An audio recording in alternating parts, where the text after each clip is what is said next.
السلام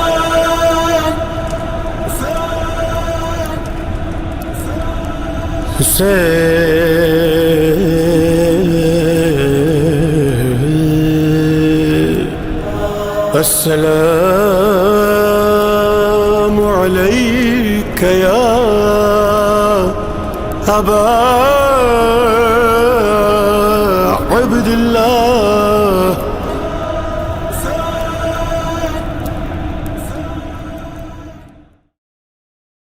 أعوذ بالله من الشيطان الرجيم. بسم الله الرحمن الرحيم. الحمد لله رب العالمين. الصلاة والسلام حبيب إله العالمين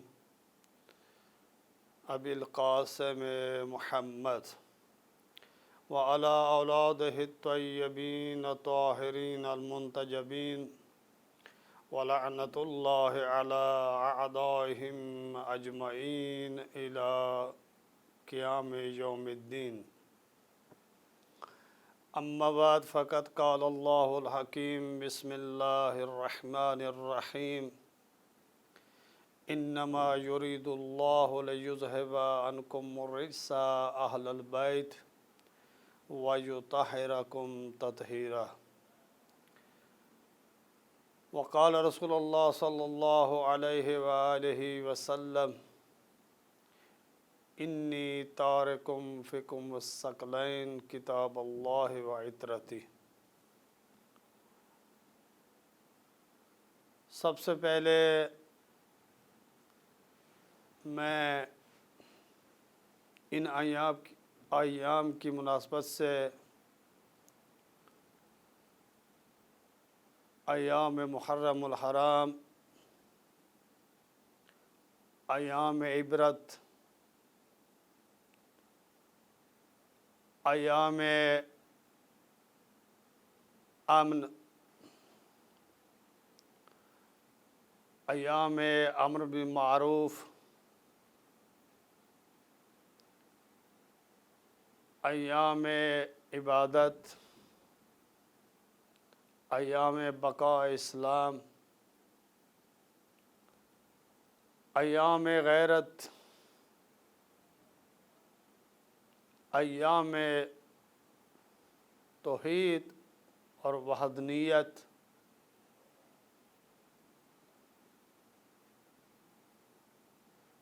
ہم شکر گزار ہیں اس خالق کے کائنات کے، اس پروردگار کے، کہ جس پروردگار نے ہمیں خلق کیا اور ہمیں رزق حلال جیسی نعمت عطا کی. اور اسی طرح سے ایک اور جو عظیم نعمت ہے،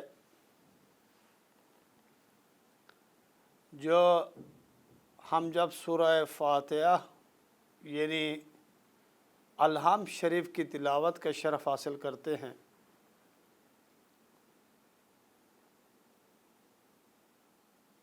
اس میں انعمت علیہم کا جملہ ہے، آیت ہے،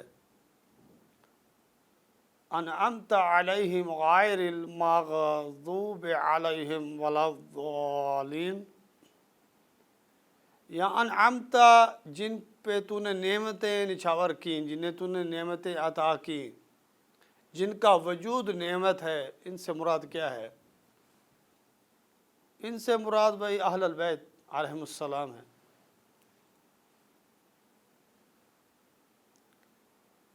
کیونکہ قرآن کریم میں پہلے بھی مجالس میں عرض کر چکا ہوں، اپنے عرائض آپ تک پہنچا چکا ہوں کہ رب العزت نے اس مقدس کتاب کو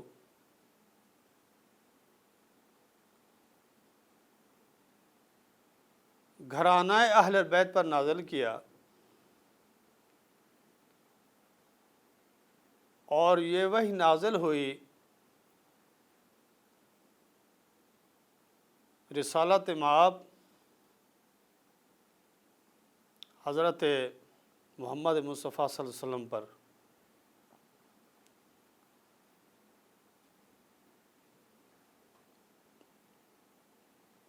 تو اس گھرانے کا تعلق قرآن کریم کے ساتھ ایسے ہے جس طرح تن کا بدن کے ساتھ۔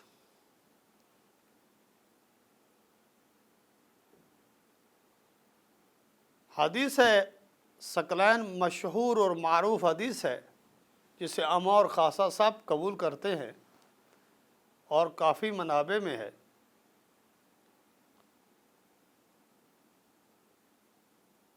کہ رسول خدا صلی اللہ علیہ وآلہ وسلم نے فرمایا، میں تمہارے درمیان دو چیزیں گراں بہا یعنی بہت ہی قیمتی پر ارزش چھوڑ کے جا رہا ہوں۔ وہ دو چیزیں کون سی ہیں؟ ایک قرآن اللہ کی کتاب اور دوسرا اطرت آل محمد مصطفیٰ صلی اللہ علیہ وآلہ وسلم۔ ان کا آپس میں رابط ایسا ہے کہ یہ کبھی جدا ہونے والے نہیں ہیں۔ دیکھیں عزیزان، نہ قرآن اہل بیت سے جدا ہے نہ اہل بیت قرآن سے جدا ہے، ایک دوسرے کے ساتھ ان کا رابط ہے۔ اس لیے حضرت علی علیہ السلام سے بھی کلمات ہیں، نورانی کلمات۔ حضرت فرما رہے ہیں کہ مجھے یہ پتہ ہے اور میں جانتا ہوں، آگاہ ہوں کہ یہ آیت، یہ سورہ کہاں پہ نازل ہوئی، کس وقت نازل ہوئی۔ میں ہمیشہ رسول خدا کے ساتھ ہی رہتا تھا،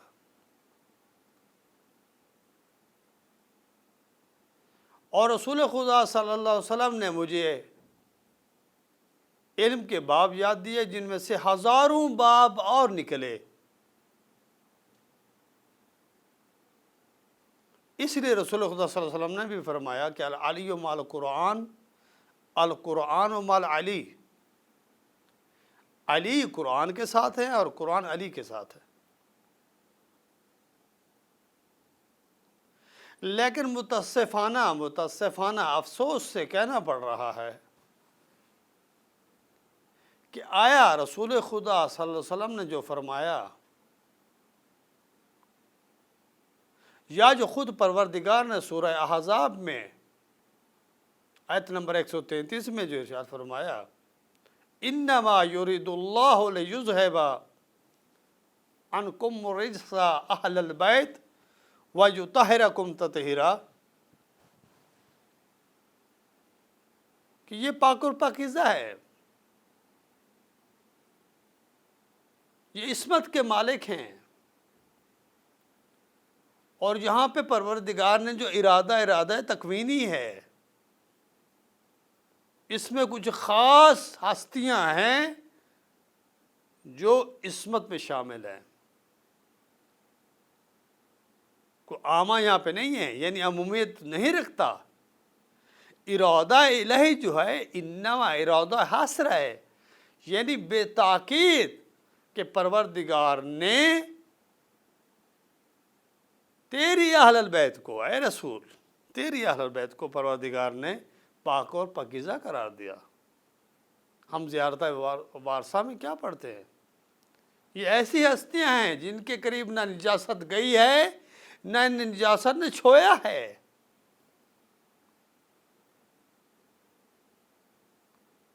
ان کا نور ایسے صلب میں منتقل ہوا، ان کی ایسی ولادت ہوئی، ایسے بطن میں ولادت ہوئی، ایسے بطن میں رہے کہ اس میں کوئی نجاست کا سوال ہی پیدا نہیں ہوتا۔ یہ طہارت کے مالک ہیں، عصمت کے مالک ہیں، اور امامت کی شرائط میں سے ایک شرط یہ بھی ہے کہ عصمت کا ہونا لازمی ہے، اور یہ عصمت کون عطا کرتا ہے؟ وہ پروردگار کی ذات ہے۔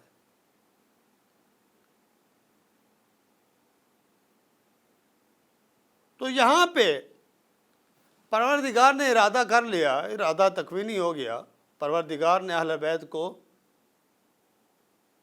عصمت عطا کر دی، معصوم ہے۔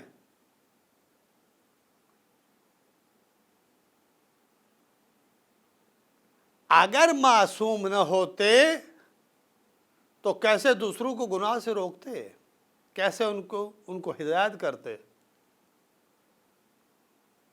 کیسے ان کو امر بالمعروف کرتے؟ لہذا امام کے لیے اور رہنماؤں کے لیے اور جو ہادی ہیں جنہیں پروردگار نے ہدایت کے لیے بھیجا اور منصوب من اللہ ہیں، آئمہ اطہار، تو ان کی عصمت ان کے لیے ایک شرط ہے۔ عدالت، علم، عصمت،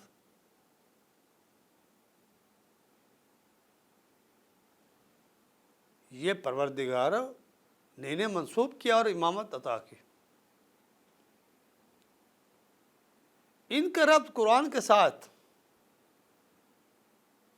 میں عرض کر چکا ہوں، ایسے ہے جیسے بدن کا تن کے ساتھ ہے۔ اگر تن نہ ہو تو بدن بیکار ہے۔ اس لیے حضرت محمد مصطفیٰ صلی اللہ علیہ وسلم نے بھی فرمایا کہ یا علی، تیری مثال ایسے ہے اور میری مثال ایسے ہے جیسے سر کی مثال جسم کے ساتھ ہے، تن کی مثال بدن کے ساتھ ہے۔ تو مجھ سے ہے، میں تو اس سے ہوں۔ تو عروۃ الوثقیٰ ہے، تو سفینہ نجات ہے۔ یا علی انت صراط مستقیم، تو صراط مستقیم ہے۔ انت عروۃ الوثقیٰ، انت سفینۃ النجات۔ یا علی، تو قرآن کے ساتھ ہے، قرآن تیرے ساتھ ہے۔ یعنی یہ قرآن سے جدا نہیں ہے، لیکن متاسفانہ افسوس کے ساتھ کہنا پڑتا ہے کہ رسول خدا صلی اللہ علیہ وآلہ وسلم نے فرمایا کہ میں تمہارے درمیان دو چیزیں چھوڑ کے جا رہا ہوں، ایک اللہ کی کتاب اور ایک میری اطاعت، میری اہل البیت۔ ہم نے ایک کے دامن کو پکڑ لیا لیکن ایک کو چھوڑ دیا۔ ابھی ایام محرم ہے، ہم 10 دن محرم منائیں گے، یا بعض مقامات پہ عشر ثانی بھی ہوتا ہے، یعنی پورا مہینے کو لے لے۔ اس میں ہم عزاداری کرتے ہیں، سینے زنی کرتے ہیں، پرسہ دیتے ہیں حضرت زہرا سلام اللہ علیہا کو، ان کی اولاد کا، اور رسول خدا کو ان کی اولاد کا۔ لیکن جو مقاصد عاشورہ ہیں، جو مقاصد قیام امام حسین علیہ السلام ہیں، جو مقاصد قرآن ہیں، جن کا ربط اہل بیت کے ساتھ ہے، اور اہل بیت مفسر قرآن ہیں، من ہو عندہ علم الکتاب کے مالک ہیں، جن کے پاس پورا قرآن کا علم ہے۔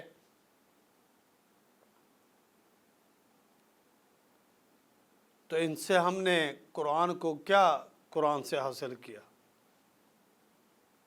آیا ہم نے معرفت اہل بیت کو حاصل کر لیا 100%؟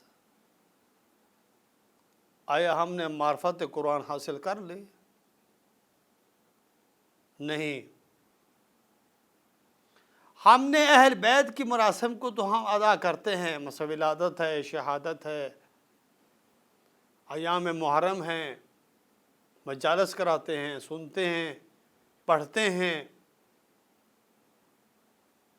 لیکن ہم نے قرآن کے کتنے جلسات برقرار کیے اور معرفت قرآن کو کتنا ہم نے اجاگر کیا اور قرآن سے کتنی ہم نے معرفت حاصل کی،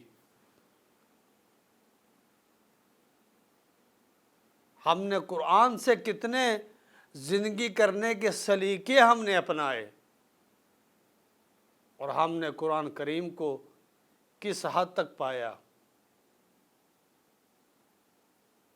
حالانکہ اہل بیت رسول خدا کا فرمان ہے، ان دونوں کو حاصل کرو، دونوں کے ساتھ رہو، ٹچ رہو، معرفت قرآن بھی حاصل کرو اور معرفت اہل بیت بھی حاصل کرو۔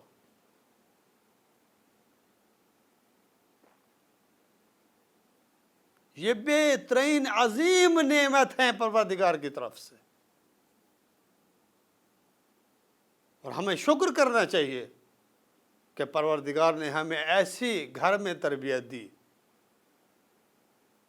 اور ایسی ماؤں نے ہماری پرورش کی کہ ہمارے دل میں حب اہل البیت اجاگر کر دیا اور ایسا دودھ پلایا کہ جن کی وجہ سے ہمارے دلوں میں محبت اہل بیت اجاگر ہو گئی۔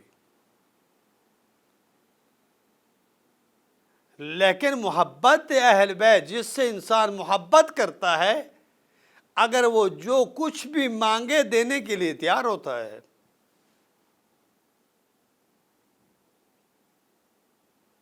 مثلا میں کسی سے محبت کرتا ہوں، انس رکھتا ہوں ان سے،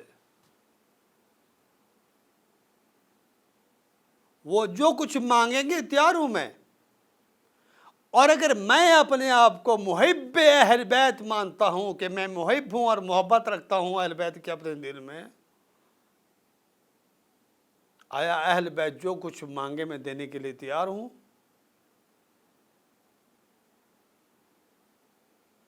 اہل بیت فرماتے ہیں قرآن کے قریب رہو، قرآن کی معرفت حاصل کرو، قرآن کو سمجھو، تدبر کرو، غور و فکر کرو، تلاوت قرآن کریم کو انجام دو، اس پر عمل کرو۔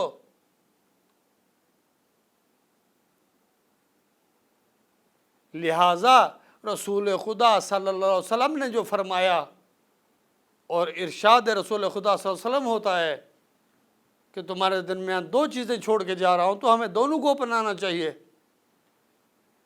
قرآن کی بھی معرفت حاصل کرنی چاہیے اور اہل بیت کی بھی معرفت حاصل کرنی چاہیے،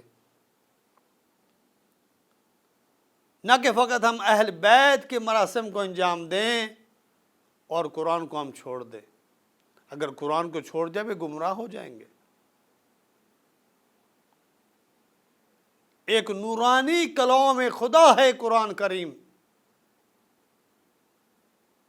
جس میں خشک اور تر ہر چیز کا ذکر ہے، اور انسانیت کی ہدایت کے لیے نازل ہوا قرآن کریم، اور یہ عظیم کتاب، عظیم ذکر اور فرقان جو حق اور باطل کی پہچان کراتا ہے۔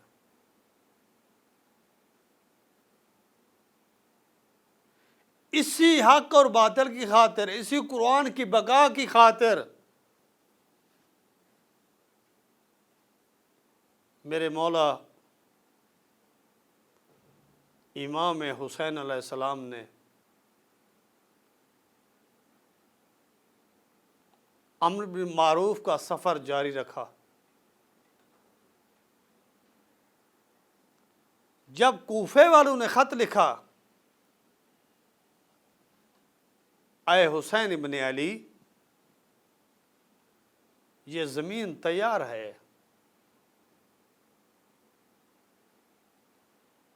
فقط آپ آ جائیں اور آ کے اس خشک زمین کو، بنجر زمین کو سیراب کریں۔ تو مولا نے اپنے سفیر کو کوفہ کی طرف روانہ کیا۔ مسلم بن عقیل ان سے بیعت لینے کے لیے کوفہ آئے۔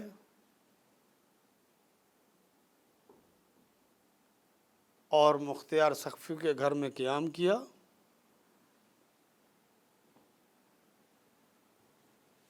کافی لوگوں نے بیعت کی۔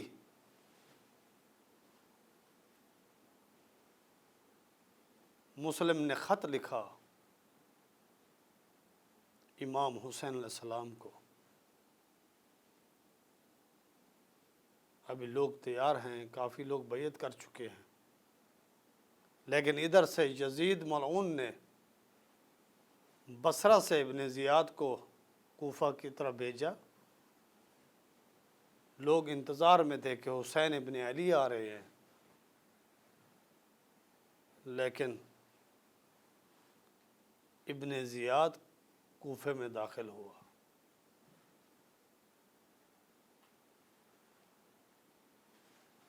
وہی لوگ جو اتنی کثرت سے بیعت کر چکے تھے، 10 سے بیعت ہو چکے تھے،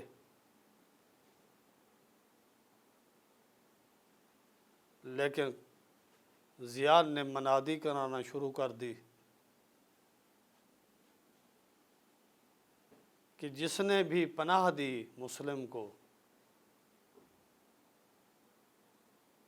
اس کا جان مال محفوظ نہیں رہے گا، ناموس محفوظ نہیں رہے گی۔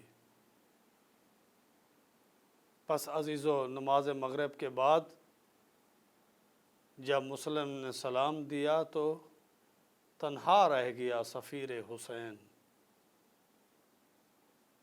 آخر کار مسلم کے ساتھ زیاد کے لشکر نے جنگ کرنا شروع کی۔ مسلم شدید پیاسا کوفے کی گلیوں میں، کوئی پناہ دینے کے لیے تیار نہیں۔ ایک مستور آئی پانی کا پیالہ بھر کے، لیکن مسلم نے پانی کا ارادہ کیا، ایک کمینے نے آ کے پانی کو پھینک دیا۔ آخر کار مسلم کو لے کے آئے، گرفتار کر لیا ہیلے بہانے سے۔